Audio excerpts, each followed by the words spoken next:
اب جو کچھ مجھے حضرت امام المہدی کے بارے میں کہنا ہے، دوبارہ اپنی بات دہرا رہا ہوں، یہ میرا ذاتی گمان ہے، اختلاف کیا جا سکتا ہے۔ میرا گمان یہ ہے کہ یہ اب جو مجدد آئیں گے وہ حضرت مہدی ہوں گے۔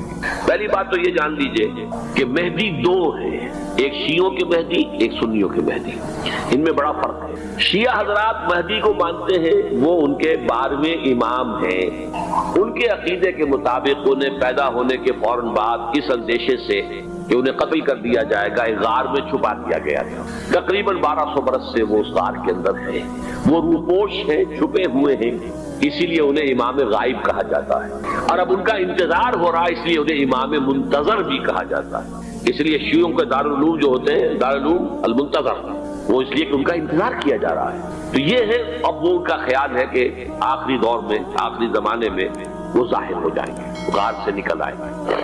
دیکھیے، میں اس عقیدے کو اس بنا پر رد نہیں کرتا کہ یہ ناممکن ہے کہ کیسے کوئی شخص جو ہے 1200 برس تک کسی غار کے اندر زندہ رہ سکتا ہے۔ نہیں، میں سمجھتا ہوں ممکن ہے۔ 300 برس تک اصحاب کہف رہے کہ نہیں رہے؟ سوئے رہے۔ 300 ایئرس ہم مانتے ہیں۔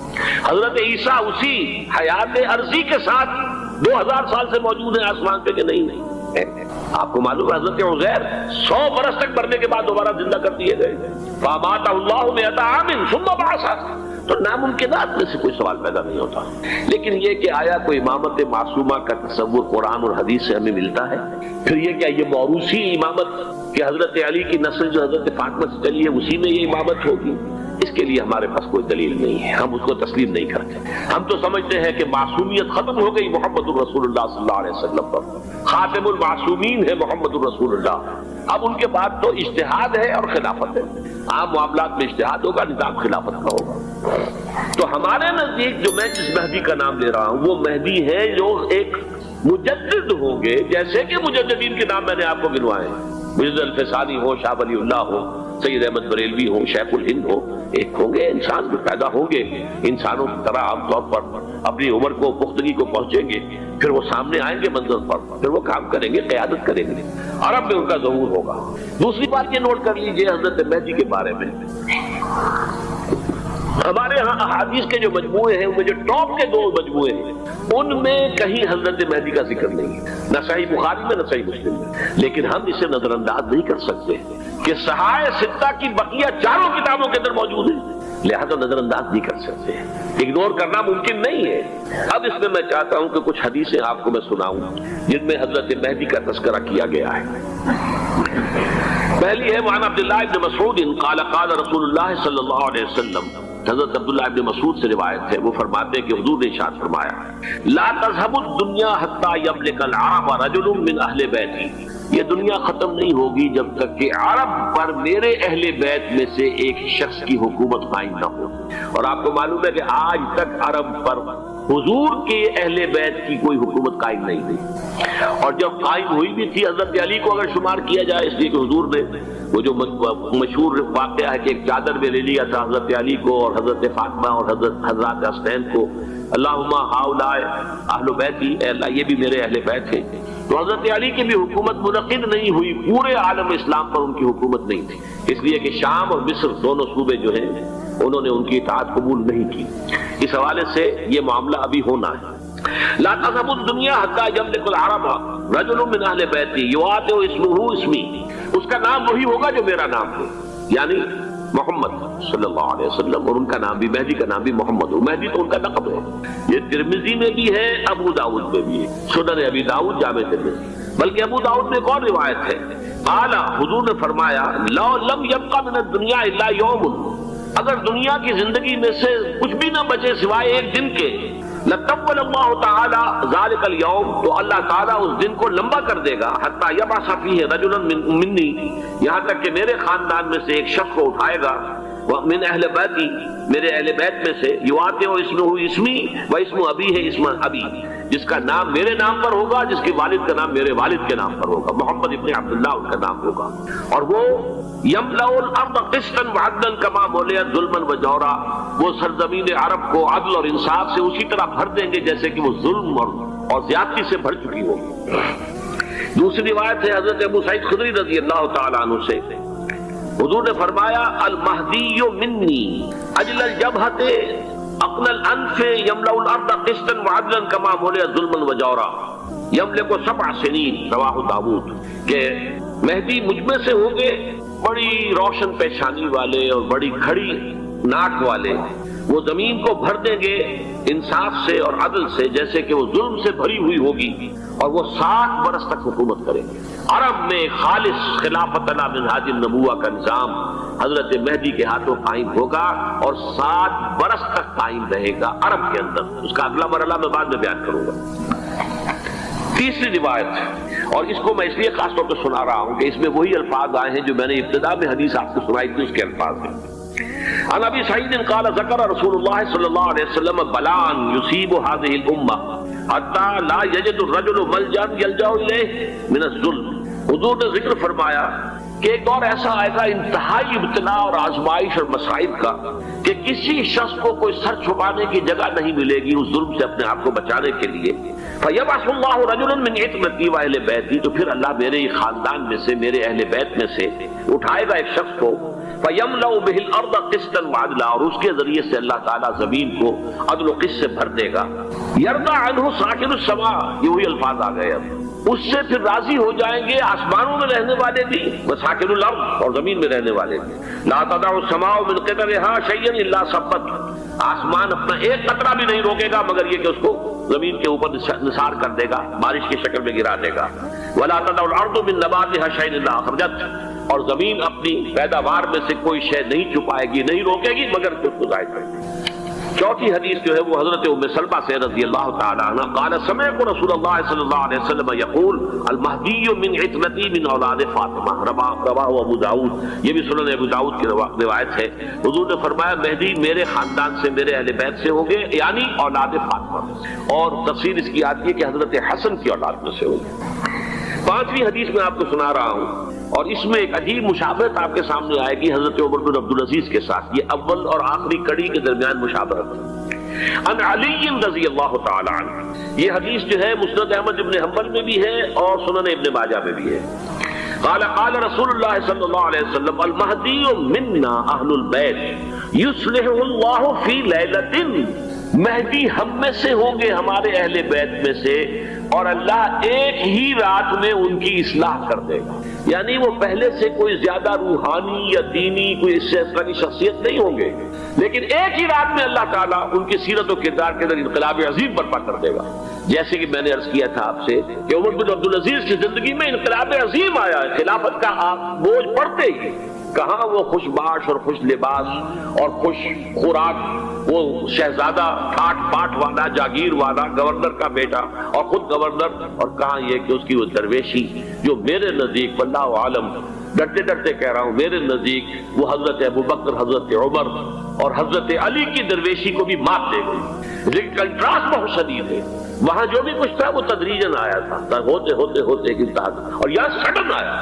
چھٹی حدیث عن انس سمعت رسول اللہ صلی اللہ علیہ وسلم یقول نحن ولد عبد المطلب سعادت اہل الجنہ، ہم عبد المطلب کی جو اولاد ہیں اور نسل ہیں، ہم جنت کے سردار ہیں۔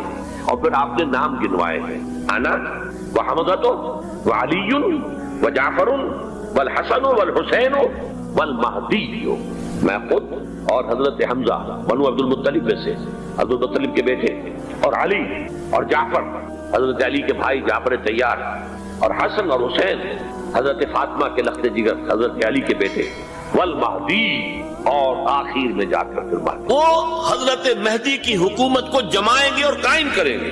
اب ذرا نوٹ کیجئے کہ جزیرہ نما عرب کے مشرق میں کون سے ملک ہیں؟ 3، ایران، افغانستان، پاکستان، یہ 3 سالڈ مسلم ممالک تھے، مسلم آبادی اکثریت۔ ویسے تو یہ کہ آگے ہندوستان میں 20 کروڑ مسلمان ہیں، لیکن وہ 20 کروڑ جو ہے وہ تو 80 کروڑ کے اندر تحلیل ہو جاتے ہیں غیر مسلموں میں، لیکن یہاں جو معاملہ ہے یہ خالص اکثریت کے ہوتے ہیں۔ ان میں سے ایران کا معاملہ جہاں تک ہے، نمبر 1 یہ کہ وہ شیعہ عقائد کے حصار میں بند ہے، اس سے ادھر ادھر ہونا اس کے لیے ممکن نہیں۔ حدیث میں یہ بھی آتا کہ اصفہان سے 70,000 یہودی دجال کا ساتھ دیں گے، لیکن بہرحال خراسان ایک صوبہ ہے افغانستان کا اس وقت بھی شمال مشرقی کونے میں، مجھے امید ہے وہاں سے خیر کی، کیونکہ خراسان کا لفظ وہاں پہ شامل ہے، اور حضور کی حدیث میں بعد میں آپ کو سناؤں گا کہ خراسان سے فوجیں چلیں گی جو یروشلم کو دوبارہ حاصل کریں گی، فتح کریں گی، جیسے پہلے یروشلم کھویا عربوں نے تھا، دوبارہ حاصل کیا تھا کرد نے، کرد خون صلاح الدین ایوبی رحمت اللہ علیہ،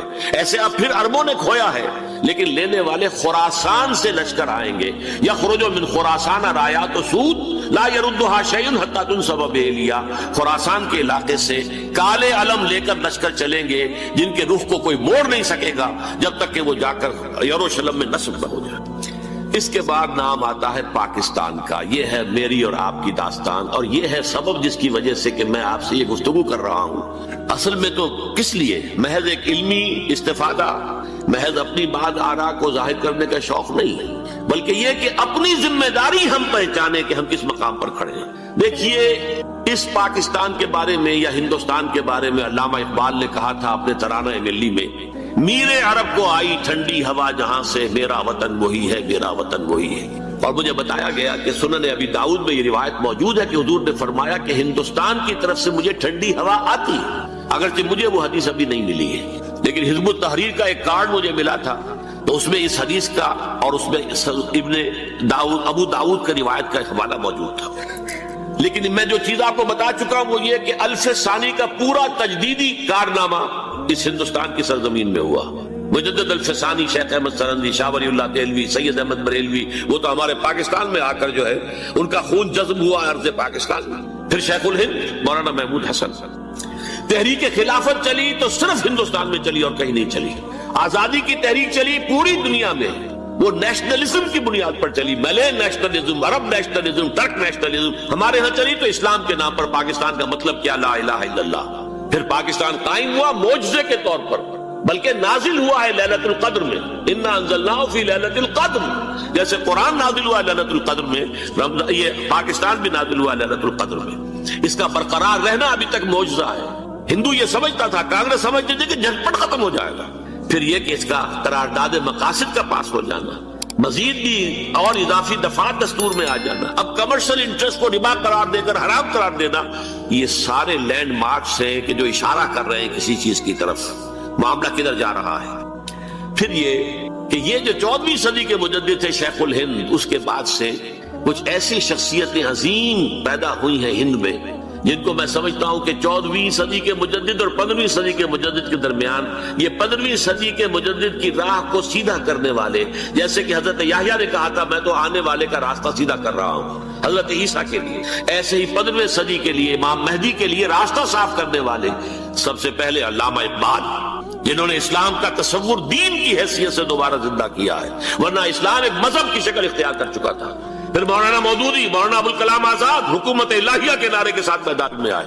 یہ اقبال نے جو تصور پیش کیا تھا اس پر عملی جد و جہد کے لیے حزب اللہ قائم ہوئی ہے۔ نوٹ کر لیجئے 11 برس کا فرق ہے عمر کا علامہ اقبال کے اور ابوالکلام کے، اور 1913 میں جب حزب اللہ قائم کی ہے اس وقت علامہ اقبال کی ملی شاعری اپنے عروج کو پہنچ چکی تھی۔ پھر یہ کہ علامہ اقبال کے بعد تعمیل جو ہے اس کام کی وہ ابوالکلام نے کی، لیکن روایتی علماء نے کی شدید مخالفت کی وجہ سے وہ بددل ہو کر چھوڑ گئے، کانگریس میں شامل ہو گئے، بساط جو ہے حزب اللہ کی انہوں نے لپیٹ دی۔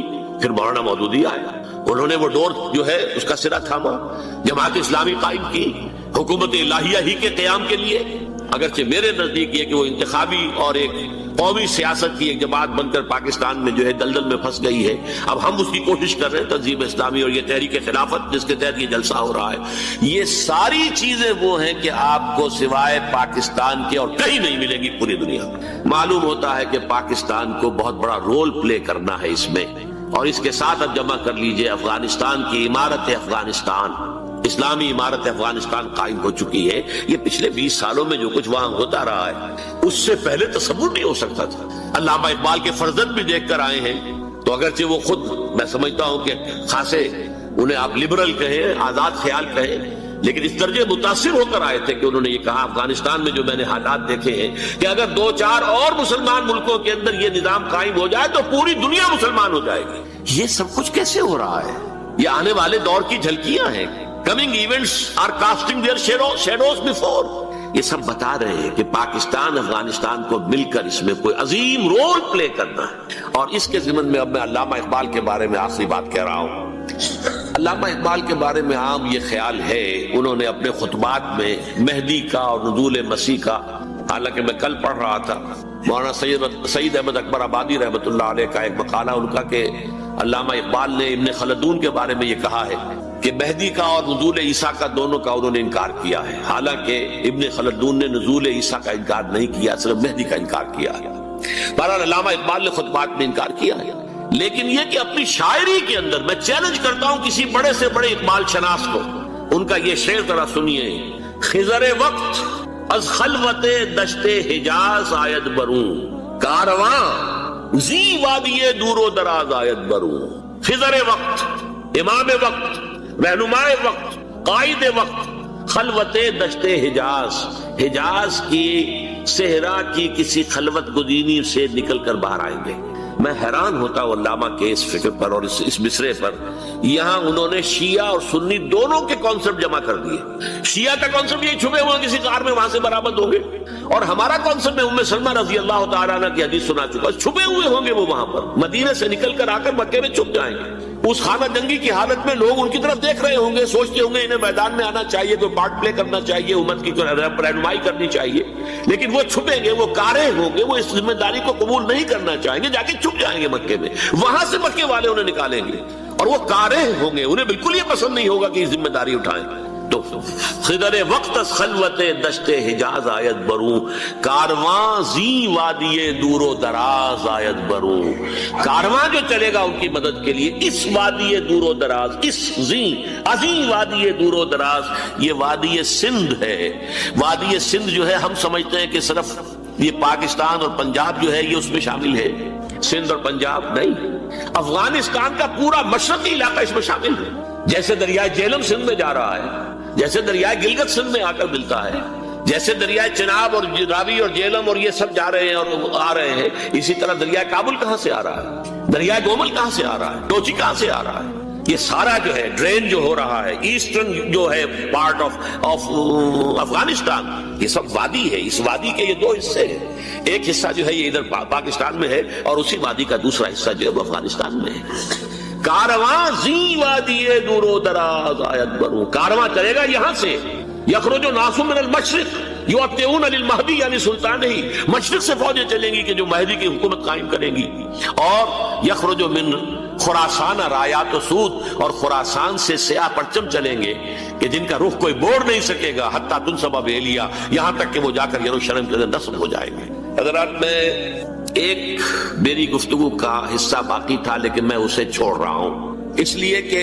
گلوبلائزیشن جو اس کی ہوگی، جو خلافت علی منہاج النبوہ کی تجدید کامل حضرت مہدی کے ہاتھوں عرب میں ہوگی، اس سے پہلے اس کے لیے محنت، کوشش، جد و جہد پاکستان اور افغانستان میں ہو چکی ہوگی جو اسے سپورٹ کرے گی اور وہاں جا کر حکومت قائم کرے گی۔ اس کے بعد گلوبلائزیشن کا جو مرحلہ اس کا ہے وہ حضرت مہدی کے ہاتھوں نہیں ہے، وہ حضرت عیسیٰ ابن مریم ان کے نزول کے بعد ہے، جن کے نزول کے بعد دجال کا خاتمہ ہوگا اور یہودیوں کا استحصال ہوگا۔ مسلمانوں پر بھی بڑی تکالیف عربوں پر آئیں گی، شدائد آئیں گے، لیکن یہ وہ میں حصہ ملتوی رکھتا ہوں کسی دوسری محفل اور کسی دوسری مجلس اور نشست پر۔ اب میں آپ کو ذرا اس جو انسانوں میں سے انسان دشمنی کا جن کا سب سے بڑا رول ہے، میں ان کی 2000 سالہ تاریخ کا آپ کے سامنے نقشہ رکھنا چاہتا ہوں۔ ان 1400 سال کا تو میں نے صرف 4 آپ کو پوائنٹس بتائے۔ موسیٰ سے عیسیٰ تک 1400 برس علیہ السلام، 2 مرتبہ عروج، 2 مرتبہ زوال، اشیریوں کے ہاتھوں پٹوائی، بابلیوں کے ہاتھوں پٹانا، گریکس کے ہاتھوں مرمت، رومنس کے ہاتھوں مرمت۔ یہ جو 2000 سال ہیں، کیونکہ اب تو ظاہر بات ہے 21ویں صدی شروع ہو گئی، 20 صدیاں حضرت مسیح کو پوری ہو گئی۔ پہلی بات نوٹ کیجئے، حضرت مسیح کی پیدائش ہے سن 1 قبل مسیح۔ یہ نقطہ آپ نے کبھی سنا ہے یا نہیں؟ جب ملینیم کا سلسلہ شروع ہوا تھا پچھلے سال تو میں نے بیان کر دیا تھا کہ ایک عجیب حساب کے اندر انہوں نے غلطی کی ہوئی ہے۔ حضرت مسیح کی پیدائش ہوئی 25 دسمبر کو، سن انہوں نے شروع کر دیا کہ اس کے بعد جنوری آئی تو پہلا سال شروع ہو گیا۔ اگر جنوری سے پہلا سال شروع ہوا تو یہ 6 دن جو ہے تو اس کے پچھلے سال میں تھے، لہذا کہا جائے گا کہ Jesus Christ was born 1 year before Christ BC۔ تو 1 قبل مسیح میں حضرت مسیح کی پیدائش ہوئی۔ یہ آخری اسرائیلی نبی اور رسول۔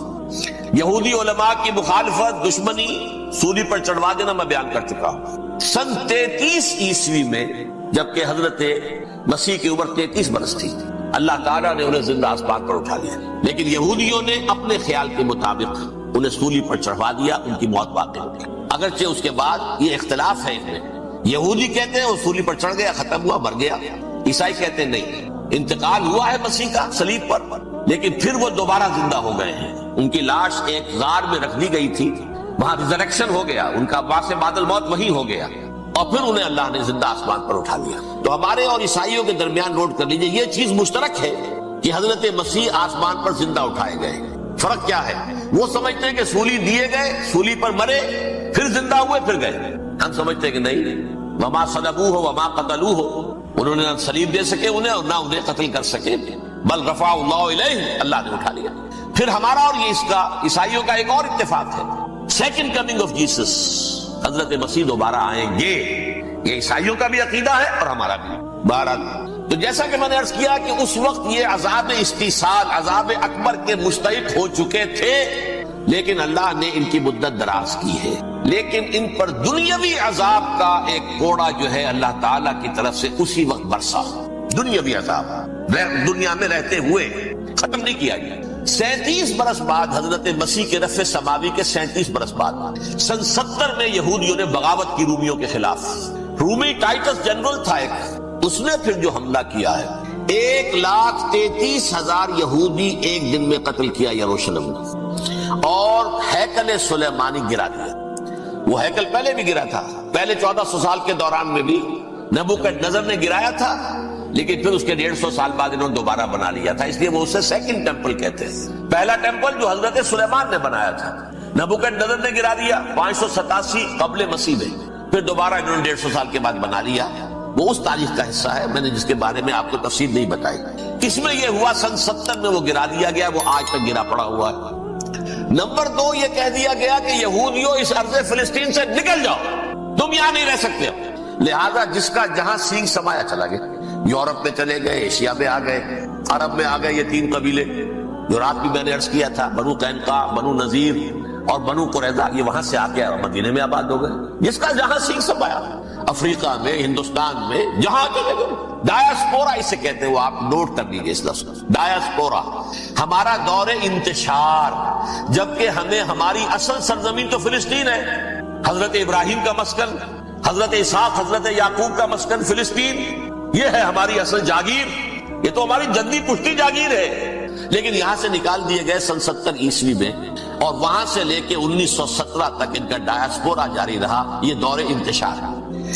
اس دور انتشار کے چند حصے ہیں جس کو میں چاہتا ہوں کہ آپ علیحدہ علیحدہ سمجھ لیں۔ دور انتشار کا جو پہلا جو ہے تقریباً 300 برس، رومی حکمران تھے، وہ یہودیوں کے بھی دشمن تھے اور عیسائیوں کے بھی دشمن تھے، عیسائی اور یہودی ایک دوسرے کے بھی دشمن تھے، لیکن رومی سمجھتے تھے کہ یہ ایک ہی تھیلی کے چٹے بٹے ہیں۔ رومیوں کے نزدیک عیسائی بھی یہودیوں ہی کا ایک فرقہ تھے، کوئی علیحدہ مذہب تو تھا ہی نہیں، لہذا رومی جو ہیں رومنز، وہ ان دونوں کو ستاتے تھے، مارتے تھے، اور یہ آپس میں لڑتے تھے، یہودی عیسائیوں کو مارتے تھے، عیسائی یہودیوں کو مارتے تھے۔ یہ ہے 300 برس تک کی تاریخ۔ سن 300 عیسوی میں کیا ہوا؟ ایک معجزہ ہو گیا، بہت عظیم ایمپرر کانسٹینٹائن، قسطنطین اعظم، رومن ایمپررز میں سے بہت بڑا ایمپرر، وہ عیسائی ہو گئے۔ اب تو معاملہ بالکل تلپٹ ہو گیا، پوری سلطنت عیسائی ہو گئی۔ اب عیسائیوں کے عیش ہو گئے اور یہودیوں پہ مار پڑنی شروع ہوئی۔ اب عیسائیوں کا آپ خود سوچئے کہ جنہیں وہ خدا بنا بیٹھے ہیں، خدا کا بیٹا قرار دے رہے ہیں، ان کے قاتل کون؟ یہودی، بدماش۔ لہذا ان کی وہ پٹائی شروع ہوئی ہے یورپ میں، پوری رومن امپائر میں انہیں ذلیل کیا گیا، شہروں میں آمد بند، علیحدہ رہو، گھیٹوز کے اندر رہو۔